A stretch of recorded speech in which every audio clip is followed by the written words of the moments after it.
Sai IAS academy में एक बार फिर आप सभी का स्वागत है।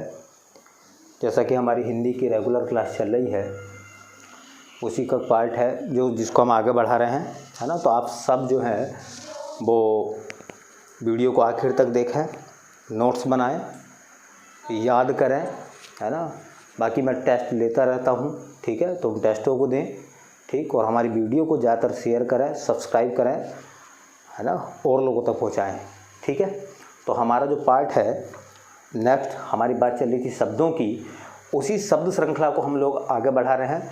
आज की जो वीडियो है वो और भी ज़्यादा ख़ास है, क्योंकि यहाँ आज मैं एक शब्द का प्रकार कराऊंगा आपको, और उसके बाद मैं आपको कुछ तत्सम और तद्भव के बारे में मैं आपको जानकारी दूंगा।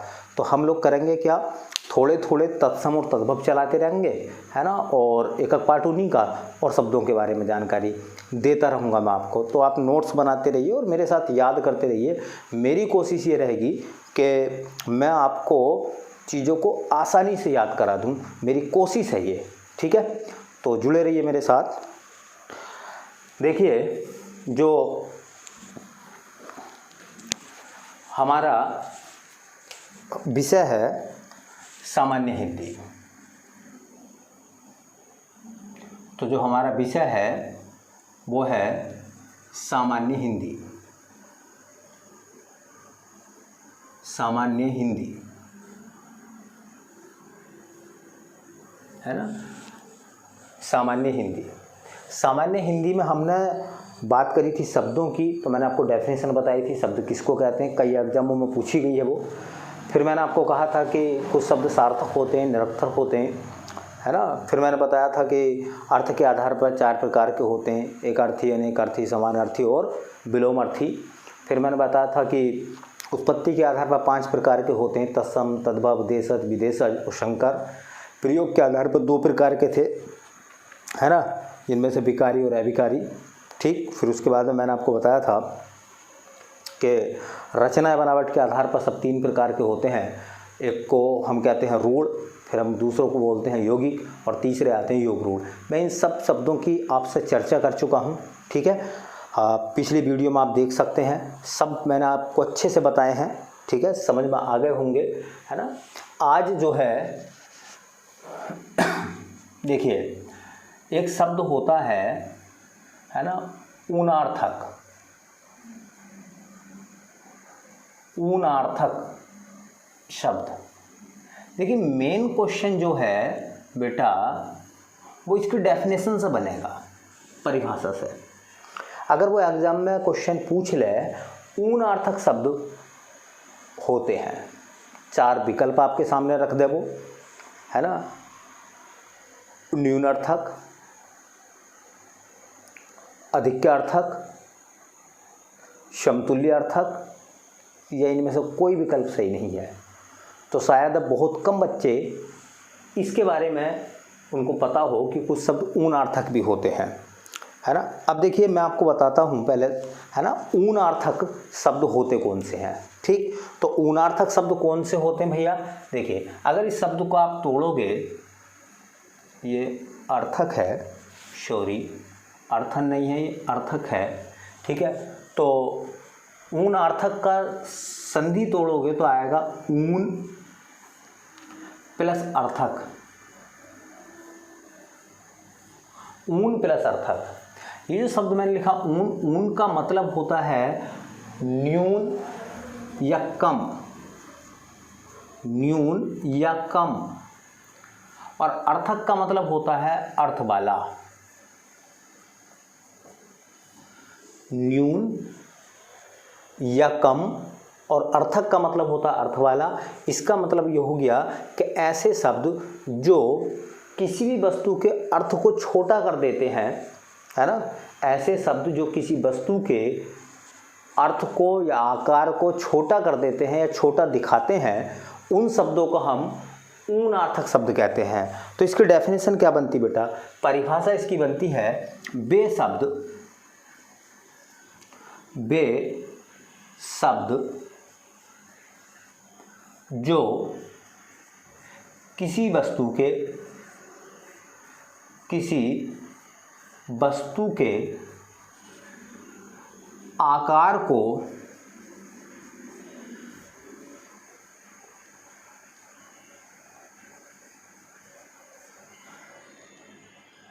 छोटा प्रदर्शित करते हैं, छोटा प्रदर्शित करते हैं ऊनार्थक या ऊनार्थक, है ना, शब्द कहलाते हैं, शब्द कहलाते हैं।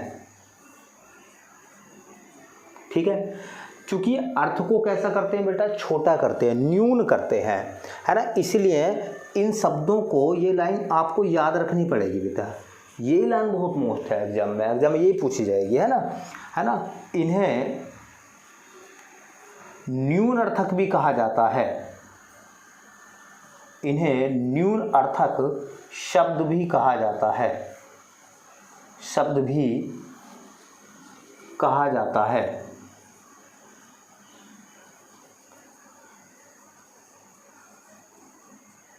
कहा जाता है। तो पहला सवाल मेरा आपसे क्या है, पहला सवाल मेरा आपसे यही है जो मैंने आपको शुरू में बोला था कि ऊनार्थक शब्द होते हैं।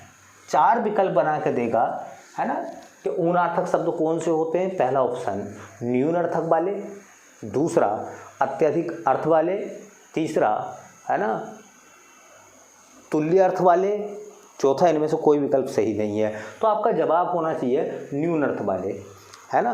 कुछ शब्द ऐसे होते हैं जो उस वस्तु के आकार को छोटा दिखाते हैं, है ना, उस वस्तु के आकार को छोटा दिखाते हैं। ठीक, कुछ शब्द मैं आपको बता रही हूँ, उदाहरण से आपको जल्दी समझ में आ जाएगा और बेहतर समझ में आएगा। देखिए, बिल्कुल सीधी सी बात है, बिल्कुल सीधी सी बात है। कुछ चीज़ें हमारे घरों में इस्तेमाल होती हैं, है ना। जैसे तुमने देखा होगा, एक होता है थाल, बोलो भाई। अच्छा, थाल जो होता है उसका आकार बड़ा होता है, ठीक, लेकिन एक घर में होती है थाली, थाली। तो जब हम बोलते हैं थाल तो हमारे दिमाग में बात आती है कि थाल का आकार बड़ा होगा, लेकिन जब मैं कहता हूँ थाली या हम कहते हैं थाली तो उसका आकार कैसा हो गया बेटा, बोलो, छोटा आकार हो गया। ऐसे तुमने देखा होगा घरों में इस्तेमाल होता है ना, चिमटा। तो चिमटे से आपको लग रहा होगा कि इसका आकार बड़ा है, लेकिन एक होती है चिमटी,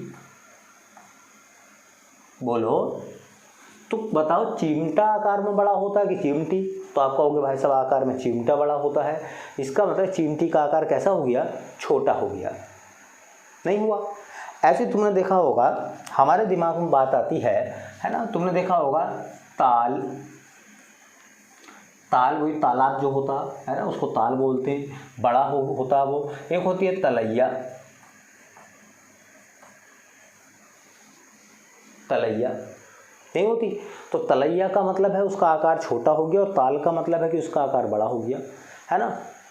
तुमने देखा होगा देशज शब्दों में गांव देहात में जब हम अपने गांव देहात की बात करते हैं तो वहाँ कहते हैं डैर, बड़ा होता तो डैर है, छोटा तो डैरिया, है ना। तुमने देखा होगा अगर बड़ा है तो बाजार, छोटा है तो कुछ लोग बोलते हैं बजरिया, समझ रहे हैं ना। तो ये सब क्या है, ये आकार को दिखा रहे हैं, इनसे हमें आकार का पता चलता है ना। और शब्द देख लो आप, जैसे तुमने देखा होगा घंटा, घंटा शब्द सामने आते ही उसका साइज आपको पता चल जाता है कि बड़ा होगा। एक शब्द आपके सामने आता है बेटा घंटी, तो घंटी और घंटे में फ़र्क क्या है ना, घंटा होता बड़ा और घंटी होती छोटी। ऐसे तुमने घरों में इस्तेमाल किया है, देखिए कहते हैं ना लोटा, लोटा ले आओ भाई, लोटा बड़ा हो गया। लेकिन अगर हम बात करें लुटिया, तो लुटिया शब्द दिमाग में आते ही, देशज शब्द नहीं है, लोटा लुटिया सब देशज शब्द हैं हमारे, उससे पता चलता है कि लुटिया का आकार छोटा होगा, है ना। ऐसे तुमने देखा होगा नगर बहुत बड़ा होता है ना। एक होता है नगरी, छोटा होता है। नगर को ही हम पुर कहते हैं, नहीं कहते, है ना, कानपुर, रामपुर, नगर को हम पुर बोलते हैं, है ना। और जो आकार में छोटे होते हैं उन्हें पुरी बोलते हैं, जिनका आकार थोड़ा छोटा होता है ना, उन्हें पुरी कहा जाता है, जनकपुरी जैसे एक उदाहरण है ना। और भी बहुत सारे ऐसे शब्द हैं जो आप बना सकते हैं, जो आपने पढ़े होंगे, जिनसे आपको ये पता चलता है कि हाँ इनमें साइज की बात आती है। जिनमें साइज छोटा करके दिखाया जाता है वो शब्द ऊनार्थक कहलाते हैं। उन सभी शब्दों को हम ऊनार्थक शब्द कहते हैं। कभी अगर आपके दिमाग में शब्द आता है पुस्तक, देखिए पुस्तक शब्द अगर मैं बोलता हूँ तो वो बड़ी है। एक होता पुस्तिका, क्या होता है बेटा, पुस्तिका। पुस्तिका शब्द का मतलब है कि वो उसका आकार छोटा है, उसकी मोटाई कम होगी, है ना। तो ऐसे न जाने कितने शब्द ऐसे हैं, है ना। तो ये जितने मैंने शब्द लिखे हैं, ये जितने मैंने ये शब्द लिखे, पीछे वाले जो शब्द लिखे हैं, ये वाले, ये जितने भी शब्द हैं, ये इन सभी के आकार को छोटा बता रहे हैं। इसलिए ये जितने भी शब्द हैं, इन शब्दों को हम बोलते हैं बेटा ऊनार्थक या न्यूनार्थक, न्यूनार्थक शब्द। ये जितने भी शब्द मैंने लिखे हैं, ये सब के सब शब्द जो हैं वो न्यूनार्थक हैं, है ना, छोटेपन को दिखा रहे हैं ये, ठीक है। इन सभी शब्दों को हम क्या बोलते हैं, ऊनार्थक या न्यूनार्थक शब्द, है ना। अगर आपकी कोई भी समस्या है इस स्टेप से संबंधित तो आप जो है कमेंट्स बॉक्स में जाके आप लिख सकते हैं, बता सकते हैं कि भाई साहब मेरी बात ये समझ में नहीं आई है। अब कोशिश करूँगा कि उसका जवाब दूँ, है ना। पहली बात तो आप सबको पता, मैंने टेस्ट दिया था, बड़े कम बच्चों ने कमेंट्स करे हैं, ये बताया ही नहीं उन्होंने कि उनके कितने क्वेश्चन सही हुए हैं, है ना। तो आप ऐसा ना करें, आप मेरे साथ जुड़े रहें। मैंने कहा कि हिंदी का एक भी सिंगल क्वेश्चन किसी भी एग्ज़ाम का, उत्तर प्रदेश का कोई भी एग्ज़ाम होगा, बिहार का कोई भी एग्ज़ाम होगा, हरियाणा का कोई भी एग्ज़ाम होगा, राजस्थान का कोई भी एग्ज़ाम होगा, उत्तराखंड का कोई भी एग्ज़ाम होगा, जहां पूरे भारत में सामान्य हिंदी का एक भी क्वेश्चन पूछा जाएगा, आपसे नहीं बचेगा। मेरे नोट्स को पढ़ते रहिए, है ना, और इसे बार बार रिवाइज करिए, सिंगल क्वेश्चन भी नहीं बचेगा, है ना। सब चीज़ आपको अवेलेबल होगी, सब चीज़ आपको मिलेगी, ठीक है। बस आता है आप याद करते रहिए और मेरे साथ चलते रहिए, ठीक है ना। चलिए बेटा, तो ये तो हमारा एक पॉइंट था आज का, ऊनार्थक शब्द, है ना। मैंने बात करी थी कि मैं इसी चैप्टर में पहले आपको वोकैब भी कराऊंगा, ग्रामर का पोर्शन भी हमारा चलता रहेगा, क्योंकि जैसे हम तत्सम तद्भव हमने जान लिए हैं, उनकी डेफिनेशन हम लोगों ने पढ़ ली है ना। जैसा हमने तत्सम तद्भव के बाद में, है ना, हमने विलोमार्थी शब्द कुछ मैंने बता दिए थे। फिर मैंने कहा था कि मैं आपको जो है विलोमार्थ वाले विपरीत शब्द, विलोम शब्द मैं आपको लिखवाऊंगा, पर्यायवाची भी मैं कुछ आपको लिखवाऊंगा, जो खास हैं, जो मोस्ट हैं, है ना। आप सब जानते हैं कि बड़े एग्ज़ाम क्रैक करने के लिए, अच्छे एग्ज़ाम क्रैक करने के लिए, किसी भी एग्ज़ाम को क्रैक करने के लिए हमें ज़्यादा पढ़ना पड़ता है ना, ज़्यादा पढ़ना पड़ता है। इसका मतलब और से हमें ज़्यादा मेहनत करनी होती है। इसलिए अगर हम नंबर चाहते हैं अपना कंपटीशन में, है ना, एग्ज़ाम को क्रैक करना चाहते हैं, तो हमें ज़्यादा पढ़ना पड़ेगा। ये अपने दिमाग में रख कर चलिए। अगर आप सोचते हैं कि चंद पन्नों से आप सेलेक्ट हो जाएंगे, तो मुझे तो नहीं लगता कि, है ना, चंद पन्नों से जो आपको कामयाबी मिल सकती है, छोटी सी नोटबुक से आपको कामयाबी मिल सकती है। आपको किताबें पढ़नी पड़ेंगी, है ना। तो इसलिए मैं कहता हूँ कि थोड़ा डिटेल में पढ़िए। क्वेश्चन आए, आपको खुशी होगी इस बात की, जिस समय आप पेपर देने के लिए जाओगे और क्वेश्चन एग्ज़ाम हॉल में जब आप बैठोगे तो आपको लगेगा कि हाँ मैंने हिंदी पढ़ी है और वो हिंदी का एक भी क्वेश्चन, सिंगल क्वेश्चन नहीं बचा है ना। उस दिन आपको पता चलेगा, इस वीडियो की कीमत का एहसास आपको तब होगा, अभी नहीं। अभी तो आपको लग रहा होगा कि बहुत डिटेल में चल रहे हैं, है ना। चलिए, तो हम क्या कर रहे हैं, देखिए बेटा, हम कुछ शब्द लिखेंगे आज, है ना, कुछ शब्द लिखेंगे। तो पहले मैं लिखूंगा तद्भव, ठीक है, उसका हम बनाएंगे तत्सम। तद्भव और तत्सम, इसके बीच में मैंने लाइन खींच दी है। इसका मतलब एक तरफ जो है वो तद्भव लिख रहे हैं और एक तरफ हम तत्सम लिख रहे हैं, ठीक है। यहाँ से दो तरीके के सवाल पूछे जाते हैं, 2 या 3 तरीके के सवाल। एक तरीका तो ये पूछता है, वो एक स्टेप तो इनका ये है कि एक शब्द आपको दे देगा, और कहेगा इस शब्द का तत्सम बताओ। दूसरा इसका उल्टा ये पूछ लेगा, एक शब्द दे देगा और पूछेगा इस शब्द का तद्भव बताओ। तीसरा क्वेश्चन यहाँ से बनाता इस तरीके का, उसमें वो देता कि निम्नलिखित शब्दों में से कौन सा तत्सम शब्द नहीं है। चौथा स्टेप तरीका इनका ये है कि दे देगा निम्नलिखित में से कौन सा शब्द तत्सम शब्द है। पाँचवें में दे देगा कि निम्नलिखित शब्दों में से कौन सा शब्द जो है वो तद्भव है। छठे में दे देगा तद्भव नहीं है। तो 6 तरीके से यहाँ से वो क्वेश्चन पूछता है। उत्तर प्रदेश लोक सेवा आयोग की तरफ से जब समीक्षा अधिकारी का एग्ज़ाम होता है ना, तो उसमें एक पेपर आता है, प्री में एक पेपर होता है हिंदी का, और उसमें 60 क्वेश्चन जो हैं वो हिंदी के आते हैं। और उन 60 क्वेश्चनों में है ना 10 क्वेश्चन तत्सम तद्भव के होते हैं।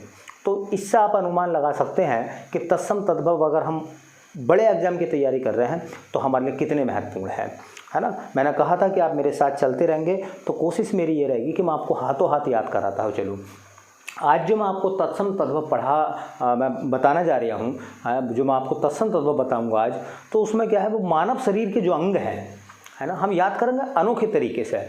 मानव शरीर के जो खास महत्वपूर्ण अंग हैं, उन अंगों के वो तत्समय तद्भव पूछ लेता है। मानव शरीर, हमारा जो खुद का शरीर है, उस शरीर के जो अंग हैं, हाथ है, पैर है, आँखें हैं, नाक है, कान है ना, गर्दन है, गला है, इन सब के वो पर्यायवाची पूछ लेता। बहुत मोस्ट सेक्शन है, ठीक है। तो मैं शुरुआत करूँगा, देखो तत्सम तद्भव की। देखिए, सबसे पहली बात याद करने का आसान तरीका जो मैंने खोजा है, मुझे लगा कि हाँ इस तरीके से शब्दों को ध्यान पर रखा जा सकता है, तो अपने आप को ढाल कर चलिए। देखिए, सबसे पहले हम किसी इंसान को देखते हैं, अपने आप को देखते हैं, तो सबसे पहले हमें दिखाई देते हैं क्या ये क्या है, ये है बाल, हमारे बाल। तो ये जो शब्द है ना बाल, ये बाल शब्द तद्भव है। इसी को ना हम लिखते हैं केश, छोटा सा बनाते हैं केश, ठीक है। तो जो हमारे बाल हैं, समझिए पहले, जो हमारे बाल हैं है ना, केस हैं हमारे, तो इनका तद्भव क्या होगा, इनका तद्भव क्या होगा। तो इनका तद्भव बाल या केस तो हो गया तद्भव। अब इसका तत्सम क्या होगा, तो बेटा इसका तत्सम होता केस, बड़ा सा केश, है ना। मैं पहचान आपको बताता हुआ चलूँगा। देखो, अधिकांश केसों में, सब में नहीं, 90% केसों में ऐसा मान के चलिए कि बड़ा श जब भी आता है, बड़ा श जब भी आता है, जो तालव्य वाला श मैंने बताया था वर्णमाला में, बड़ा श जब भी आता है वो तत्सम के केस में आता है, और छोटा सा जब भी इस्तेमाल होता है वो तद्भव के केस में होता है ना। छोटा सा, मेरी बात को समझते रहिए, छोटा सा तद्भव में आता है, बड़ा सा और षटकोण वाला सा जब भी हमें मिलता है वो तत्सम के केस में मिलता है। बड़ा सा और षटकोण वाला सा, मूर्धन्य वाला और तालव्य वाला, ठीक। चलिए, केस हो गए। अब तुमने देखा होगा ये तो हमारे केस हैं, है ना। हमारे हाथों पे भी तुमने देखा होगा, है ना, छोटे छोटे बाल होते हैं, है ना। जब ठंड लगती है तो रुआं बोलते हैं उसे, रुआं बोलते हैं। तो जो रुआं है,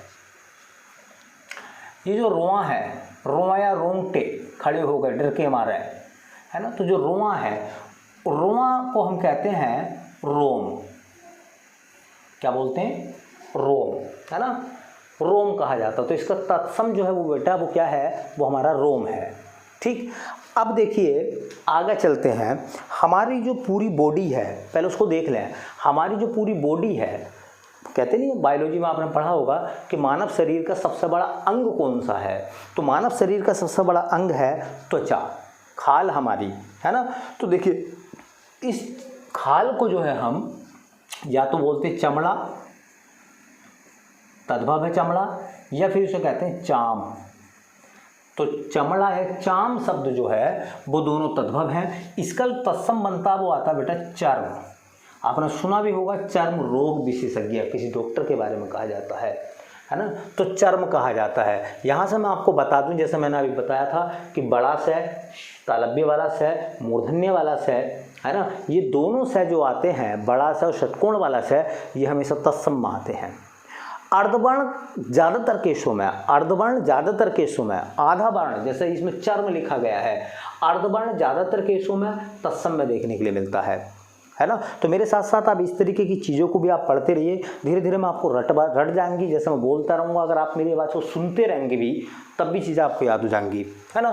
फिर तुमने देखा होगा कि मानव शरीर का जो स्केलेटन है, ढांचा है, वो हड्डियों से मिलकर बना है। बोलो, हमारे शरीर में बहुत सारी हड्डियाँ हैं। जब हमारे शरीर में बहुत सारी हड्डियाँ हैं तो बेटा शब्द जो होता है ना हड्डी, है ना, हड्डी शब्द तद्भव है। इसका तत्सम आता बेटा अस्थि। क्या होता है? अस्थि। याद रह जाएंगी चीज़ें आपको, है ना। संस्कृत में जो कहते थे अस्थि कहते थे, इसलिए नाम सुना होगा आपने। लोग कहते नहीं कि अस्थि विसर्जन के लिए जा रहे हैं हम, किसी की डेथ होती है तो उसकी अस्थियों को प्रवाहित किया जाता है जल में, इसलिए तुमने नाम सुना होगा अस्थि विसर्जन करने के लिए जा रहे हैं। अस्थि शब्द जो वो संस्कृत का सीधा, इसलिए वो तत्सम है ना। मैंने बताया, देखो अभी आपको सबसे पहली बात, ये हमारे बाल हैं। बाल के बाद में ये पूरा एरिया, इस पूरे एरिया को आप क्या बोलते हो? इस पूरे एरिया को कहते हैं हम लोग सिर। कहते हैं सिर में चोट लग गई, है ना, तो पूरे एरिया को हम बोलते हैं बेटा सिर। ध्यान से समझते रहे, मैं इसको सिर कहा जाता है। अगर मैंने कहा नहीं, छोटे से का इस्तेमाल जो होता है, सपेरे वाले संसार वाले से का जो इस्तेमाल होता है, जो वर्तस्य वाला मैंने आपको बताया था, वो हमेशा से जो है ना, कहाँ आता है वो हमेशा तद्भव में आता है। अगर आप इसी सिर को बड़े से ऐसे लिख देंगे, सिर इस तरीके से, तो वो तत्सम बन जाएगा। ठीक है ना, सिर। इसी सिर को तुमने देखा होगा, कुछ लोग कहते हैं, इसी सिर को कुछ लोग क्या कहते हैं? वो कहते हैं शीश, है ना।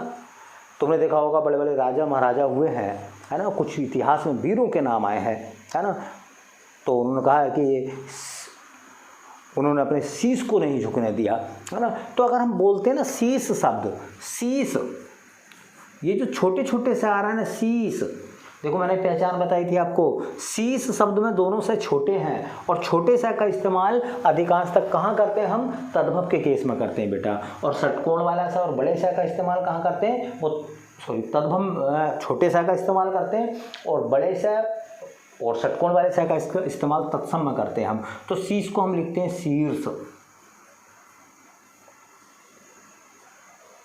शीर्ष।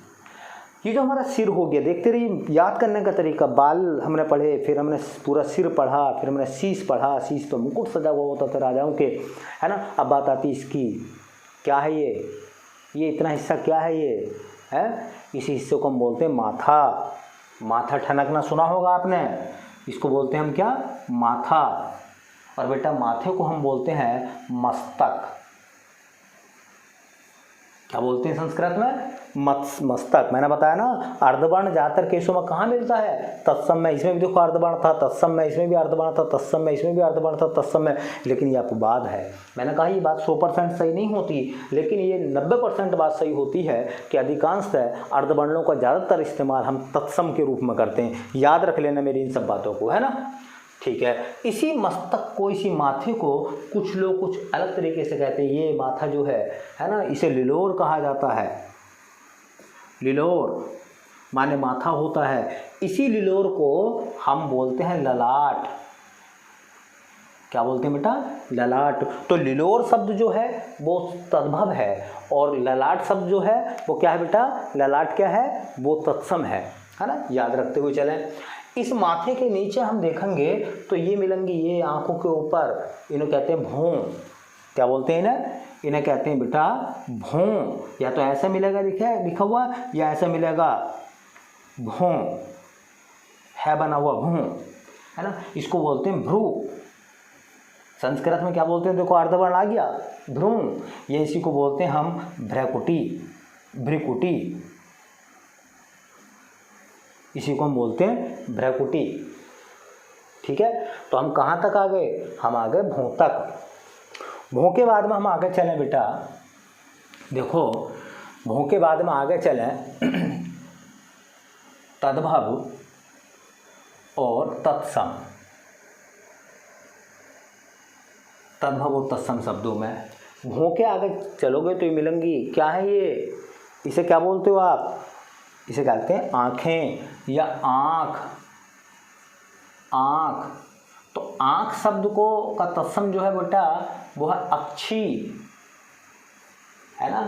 इसी आँखों को तुमने शब्द सुना होगा नैन, तो इसका तत्सम बनता है बेटा नयन। इसी आँखों को सुना होगा आपने लोयन, शेर नहीं है ये, लोयन हिंदी का है ना। उसको कहते हैं हम लोचन, आँखों को ही, है ना। इसी आँखों को सुना होगा आपने दृग, तो उसे कहते हैं दृक, दृक, इस तरीके से, है ना। दृग ऊर्ध्व त्रुटत कुटुंब, ये हमारे यहाँ एक अलंकार आएगा, मैं उसमें बताऊंगा आपको, है ना, कि आँखों की लड़ाई में परिवार टूट जाते हैं, आँखों पर कोई प्रभाव नहीं पड़ता, है ना। तो ये दृग है, देखिए, ठीक है। आँखों के बाद, आँखें हो गई, कहाँ पहुँचोगे आप, क्या आएगी, नाक, है ना। तो ये जो हमारी नाक है, इस नाक को हम, यह एग्जाम में खूब शब्द आया है, या तो कहते हैं नक्र या फिर कहते हैं नासिका, दोनों एक ही बात है। नाक को हम नक्र बोलते हैं तत्सम के रूप में, या फिर बोलते हैं नासिका। नाक के बाद क्या गया, क्या गया, मुंह। मुंह, देखिए मुंह, मुंह शब्द जो है उस पर चंद्र बिंदु है। मैं आपको बता दूं, चंद्र बिंदु अधिकांशतः तद्भव में आता है, और जो अनुस्वार होता है, अंक की बिंदी जो आती है, वो हमेशा या 90% केसों में वो तत्सम के दायरे में आती है ना। तो मुंह, मुंह को हम बोलते हैं मुख, तद्भव तत्सम क्या उसका बेटा, मुख। मुंह के अंदर चलते हैं अब, तो मुंह दो होठों से मिलकर बना है, तो या तो कह दो होंठ, या इसी को कह दो बेटा ओंठ, और तत्सम जो बनता है इनका बनता है ओष्ठ। ओष्ठ, देखो अर्धवर्ण आ गया, ओष्ठ कहलाता है ये। मुंह के बाद होठ आ गए, अंदर चलो, और अंदर चलते हैं, दांत, है ना। दांत, देखो दांत, ऐसे दांत, चंद्र बिंदु तद्भव में, तो तुमने देखा होगा दंत, या तो आधा न बना दो या अंकी बिंदी लगा दो, दोनों ठीक है। तो दंत आ गए, है ना। दांतों के आगे चलो, है ना, तो मिलती है दाढ़। कुछ लोग ऐसे कहते हैं दाढ़, कुछ लोग कहते हैं डाढ़, एक ही बात है, दोनों ही तद्भव है ना। इसका क्या होता है बेटा, दंष्ट्रा, क्या होता है, दंष्ट्रा, दाढ़। मुंह के अंदर देखो आप, तो मिलेगी एक जीभ, है ना। क्या आएगी बेटा, जीभ, और जीभ को हम क्या बोलते हैं, जिह्वा। ये शुद्ध वर्तनी है, कई एग्जामों में वर्तनी भी पूछी गई है ना। तो जीभ शब्द जब शुद्ध वर्तनी पूछेगा तो हम इसको लिखते हैं जिह्वा, जीभ, ठीक है। मुंह से बाहर निकलिए आप, ठीक है। और मुंह से बाहर जब हम निकलते हैं तो ये मिलती है, ये हमें ठुड्डी,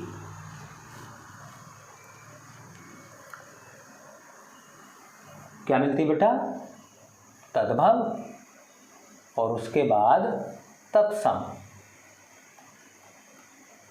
है ना। क्या मिलती है, ये ठुड्डी।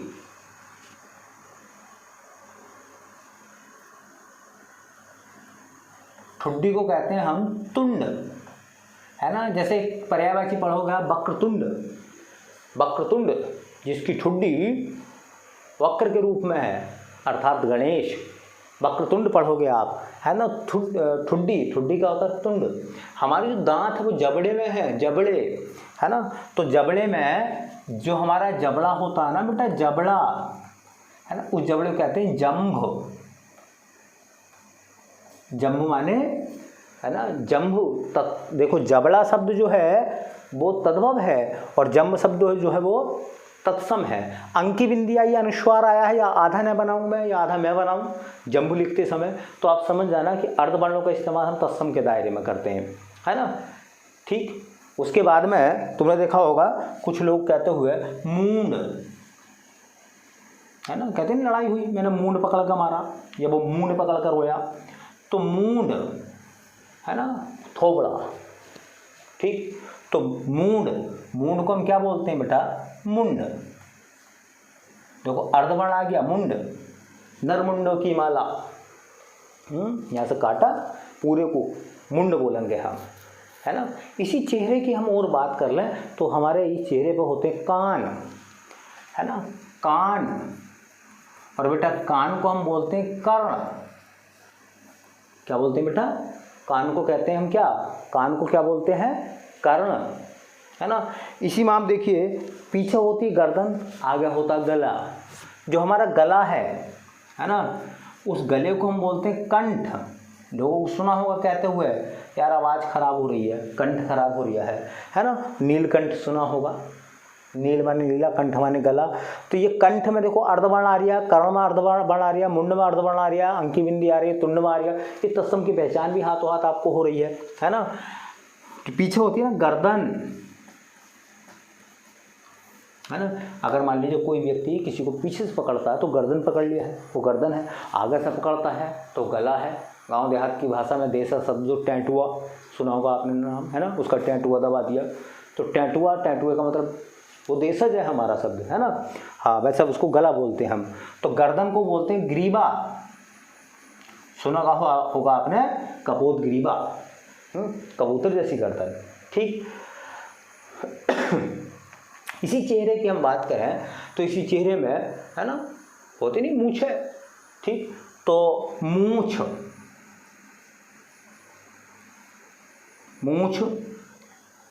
तो मूंछ जो होती है उसे कहते हैं हम शमश्रु, है ना। इसी चेहरे पे दाढ़ी, ठीक, जो दाढ़ी होती है ना, उसे बोलते हैं हम दंष्ट्रिका।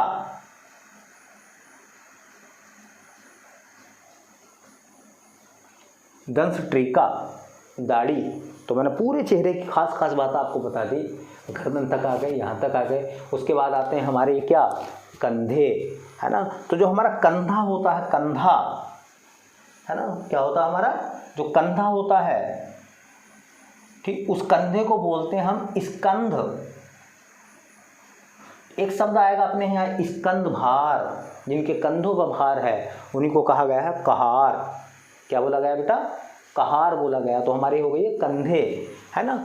ऐसे देखें आगे हम और शब्दों को, मानव शरीर के खास खास अंगों के तत्सम तद्भव हम लोग जाने, है ना। तो देखिए इन्हीं तत्सम तद्भवों में जब हम आगे चलते हैं, कंधे के नीचे चलते हैं तो ये पूरी हमारी बाहाँ है ना।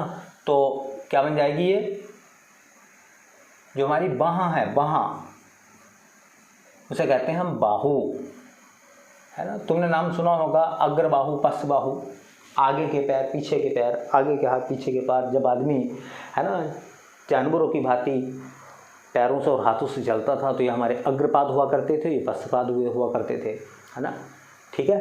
तो हाथों को बाहाँ बोलते हैं। उसके बाद में आती कोहनी, है ना। इस कोहनी को हम बोलते हैं कपोड़ी। इसका तत्सम क्या बेटा? कपोड़ी, कोहनी हो जाएगी। कोहनी के नीचे हम पहुंचते तो कलाई, कलाई आ जाती है हमारी। कलाई को बोलते हैं हम कलाची। कोहनी के आगे जाते हैं तो हमारा हाथ, पूरा पंजा आ जाता, हाथ, है ना। हाथ को हम बोलते हैं हस्त। हस्त लिखित, हस्ताक्षर, हस्ताक्षर का मतलब हस्त माने हाथों के अक्षर, जो हाथों से आपने बनाए हैं, हस्ताक्षर, है ना। हस्त प्लस अक्षर संधि हो जाती है उसकी। हस्त माने हाथों के बनाए हुए अक्षर जो है वही हमारे हस्ताक्षर होते हैं। हाथों में है उंगली, या ऐसा कहीं ना कहीं ऐसे लिखते हैं अंगुरी। कहीं कुछ लोग अंगुरी बोलते हैं, कुछ लोग उंगली बोलते हैं, है ना। तो बोलते हैं हम अंगुली। देखो अनुस्वार आया है, चंद्रबिंदु नहीं आया इधर, है ना।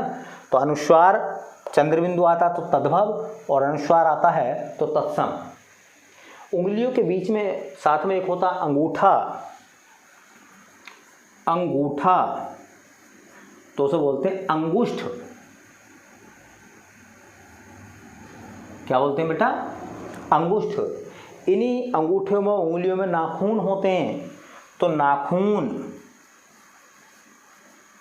नाखून को हम बोलते हैं बेटा नख। क्या कहते हैं? नख। नख माने नाखून, है ना, नख होते हैं हमारे, है ना, इसी को मिला लेना तो बन जाती मुट्ठी। इसी मुट्ठी को कहते हैं मुष्टि, है ना। तो मुट्ठी का आकार अभी मैंने उनर्थक शब्द बताए थे ना, मुट्ठी छोटी हो गई, मुक्का सुना होगा, गांव देहात में जब हम शब्दों को चलन करते हैं, सुनते हैं उन शब्दों को, है ना, उनने मुक्का मारा, कुछ तो मुक्का बोलते हैं, कुछ तो घूसा ही कह देते हैं, घूसा मारा, है ना। तो घूसा, मुक्का ये बड़े आकार में है ना, मुट्ठी का आकार छोटा हो है, तो वही उनर्थक शब्दों वाली बात आ गई इसमें भी। ठीक है भैया। आगे देखें तो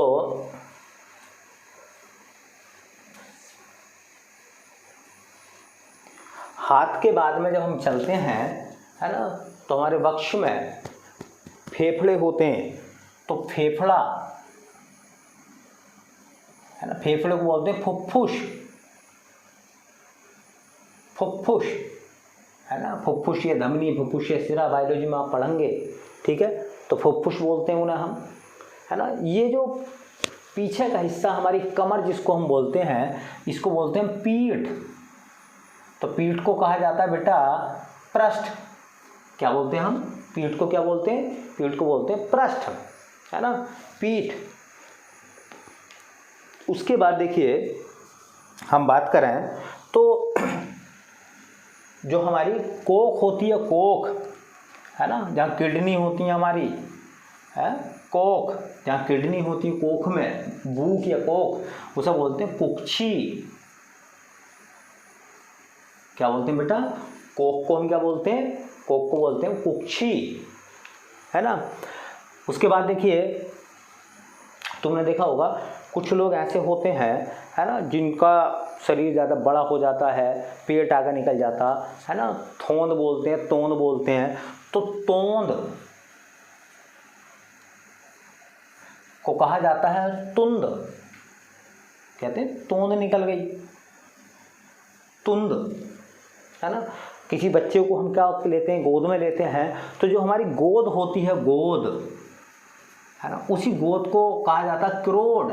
वैसे क्रोड का मतलब होता है सेंटर, केंद्र। तो गोद में जब लेते हैं तो बीचों बीच में होता बच्चा हमारे पास में, है ना, क्रोड बोलते हैं उसे। अब क्रोड अंग्रेजी वाला नहीं है, हिंदी का क्रोड है, और क्रोड का मतलब होता है गोद। ठीक, ऐसे देखिए हमारे पेट में आते हैं, है ना। तो अगर आंत शब्द आता है, आंत, चंद्र बिंदु लगा दिया मैंने, है ना, तो उसे बोलते हैं आंत्र,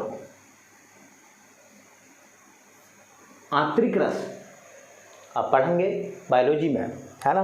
तो आंत का होता आंत्र, और उसका आकार छोटा हो जाए अंतड़ी, है ना। कहते नहीं उसने, जानवर ने जो है एक पशु की अंतड़ी निकाल दी, तो अंतड़ी का मतलब होता अंत्र। आकार की बात है केवल, है ना, अंत्र।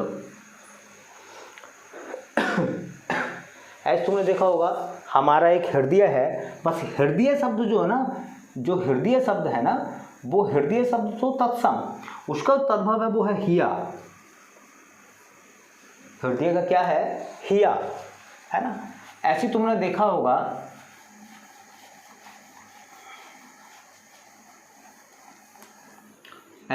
होगा जब हम नीचे की बॉडी में देखते हैं तो ये हमारी क्या है? यह जांघ, है ना।